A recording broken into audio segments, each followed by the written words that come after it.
চট্টগ্রামে BNP chairman Tarique রহমানের সমাবেশের আরো খবর জানাতে সরাসরি যুক্ত হচ্ছে সহকর্মী শফিকুল হকের সঙ্গে। শফিক, কটা নাগাদ তারেক রহমান সমাবেশ স্থলে পৌঁছবেন জানাবেন, আর সেখানকার নেতা কর্মীদের উচ্ছ্বাস কেমন দেখছেন?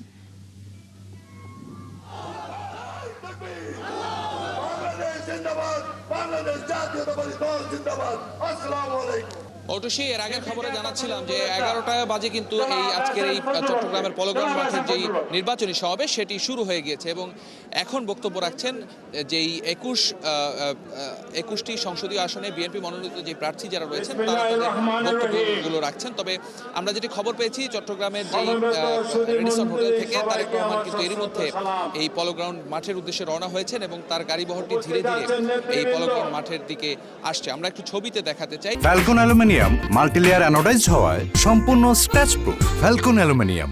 তার এই আজকের এই জনসভাকে কেন্দ্র করে পুরো পলোগ্রাউন্ড মাঠ কিন্তু লোকারণ্য এবং চট্টগ্রাম মহানগর থেকে শুরু করে কক্সবাজার এবং 3 পার্বত্য জেলা এছাড়াও কুমিল্লা ফেনী থেকে অনেক নেতাকর্মী এখানে এসেছেন, যাদের সাথে আমাদের কথা হয়েছে। তারা ফেনীতে একটি জনসভায় তিনি অংশ নেবেন, তারপরেও চট্টগ্রামে এই জনসভায় ফেনী থেকে লোক সমাগম হয়েছে। তারা এখানে এসেছেন তারেক রহমানের বক্তব্য শোনার জন্য। মূলত দীর্ঘদিন পর তারেক রহমান চট্টগ্রামের মাটিতে আসছেন এবং শুধু নেতা হিসেবে নয়, দলের বিএনপির শীর্ষ নেতা হিসেবে তিনি এখানে আসছেন এবং স্থানীয় ভোটার সহ দলীয় যে নেতৃবৃন্দ নেতাকর্মী যারা রয়েছেন, স্থানীয় নেতৃবৃন্দ সবার কাছে একটি প্রত্যাশা, যেহেতু তারেক রহমান দলের চেয়ারম্যান হিসেবে দায়িত্ব গ্রহণ করেছেন এবং তিনি এবার সংসদ নির্বাচনে অংশগ্রহণ করছেন, তার এই আজকের এই চট্টগ্রামের এই জনসভার মধ্য দিয়ে আসলে তৃণমূলের যে নেতৃবৃন্দ রয়েছেন তারা কিন্তু অনেকটাই উজ্জীবিত হবেন বলে আয়োজকরা আশা প্রকাশ করছেন। কারণ ছোটখাটো যে মতভেদগুলো ছিল সেগুলো এই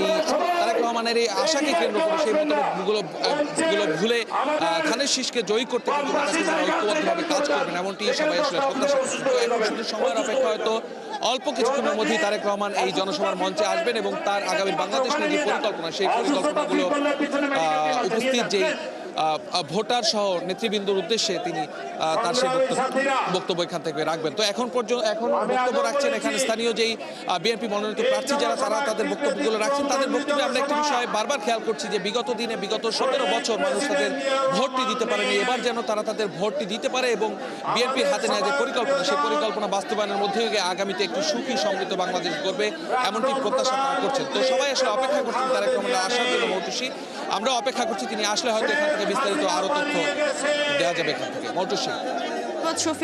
শফিক, আপনি সেখানে থাকবেন। তারেক রহমান যুক্ত হলে নিশ্চয়ই আমরা আপনার সঙ্গে আবারও যুক্ত হব। সেখানে আমার আরেক সহকর্মী আছেন মোহাম্মদ হোসাইনের সঙ্গে এবার একটু যুক্ত হতে চাই। হোসাইন, আপনি তো সেখানে সকাল থেকেই আছেন। সেখানে সাধারণ জনতা যারা রয়েছেন, যারা ভোট দেবেন, তারা আসলে তারেক রহমানের এই চট্টগ্রামের 2 দশক পর আবারও বক্তৃতা দেওয়ার যে উচ্ছ্বাস, সেটি কেমন দেখছেন সেখান থেকে? আপনাকে ধন্যবাদ। 20 বছর পর তারেক রহমান চট্টগ্রামের মাটিতে পা রেখেছেন।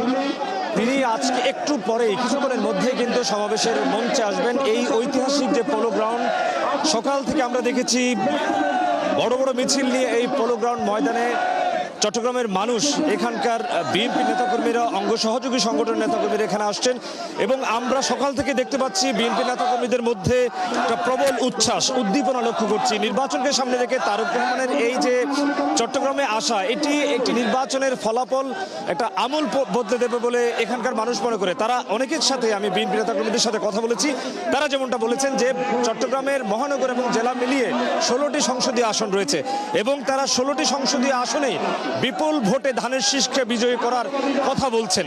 একই সাথে বিএনপি নেতাকর্মীরা বলছেন তারেক রহমান যে নির্বাচনী প্রতিশ্রুতি দিচ্ছেন তাতে তারা আশ্বস্ত হচ্ছেন। তিনি যে দীর্ঘদিন ধরে বলছেন যে হেলথ কার্ড, ফ্যামিলি কার্ড, কৃষি কার্ড দেওয়া হবে, সেই যে তার যে প্রতিশ্রুতি, সেই প্রতিশ্রুতির উপর তারা ভর করতে চান, তারা প্রত্যাশা রাখতে চান এবং তারেক রহমান যে চট্টগ্রামের মাটিতে এসছেন তাতে তারা তারেক রহমানের প্রতি কৃতজ্ঞতা প্রকাশ করেছেন। তারা ভীষণ রকমের উচ্ছ্বসিত।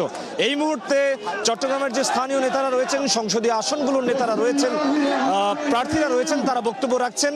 তারা বলছেন, প্রতিশ্রুতি দিচ্ছেন এবং বিএনপি নেতাকর্মীদের সামনে তাদের প্রতিশ্রুতির কথা ব্যক্ত করছেন। তারা তাদের মানুষের ভোটাধিকার যেন প্রতিষ্ঠা পায় এবং 12ই ফেব্রুয়ারি যেন মানুষ ভোট কেন্দ্রে আসে এবং ধানের শীষকে বিজয়ী করে সেই প্রত্যাশা করছেন তারা সবাই।